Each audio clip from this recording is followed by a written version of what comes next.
ভারত এবং দক্ষিণ আফ্রিকা নারী দলের মধ্যে বর্তমানে 5 ম্যাচের টি-20 সিরিজ চলছে।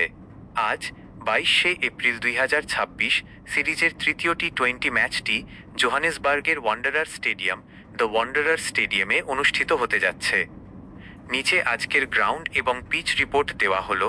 পিচ রিপোর্ট ব্যাটিং সহায়ক। ওয়ান্ডারার্স বা দ্য বুলরিংয়ের পিচ সাধারণত ব্যাটারদের জন্য স্বর্গরাজ্য। এখানে বল ব্যাটে খুব সুন্দরভাবে আসে, ফলে রান করা সহজ হয়। পেস ও বাউন্স দক্ষিণ আফ্রিকার অন্যান্য পিচের মতো এখানেও ভালো গতি এবং বাউন্স দেখা যায়। ম্যাচের শুরুতে পেসাররা এই অতিরিক্ত বাউন্স কাজে লাগিয়ে সুবিধা পেতে পারেন। উচ্চতা হাই অ্যালটিটিউড জোহানেসবার্গের উচ্চতা বেশি হওয়ায় বাতাস পাতলা থাকে, যার ফলে বল বাতাসে দ্রুত গতিতে ভ্রমণ করে। এটি ব্যাটারদের ছক্কা মারতে সাহায্য করে। স্পিনারদের ভূমিকা এখানে স্পিনারদের চেয়ে পেসারদের দাপট বেশি থাকে। পরিসংখ্যান অনুযায়ী প্রায় 67% উইকেট পেসাররা পান, তবে খেলা গড়ানোর সাথে সাথে কিছু টার্ন পাওয়া যেতে পারে।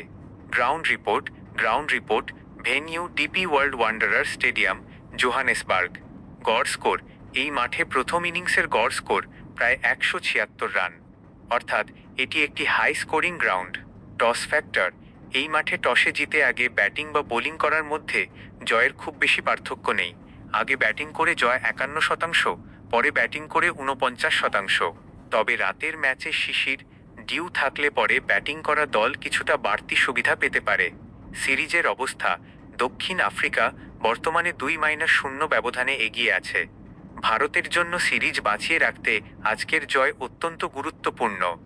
ম্যাচের সময় রাত সকাল 9:30 ভারতীয় সময়।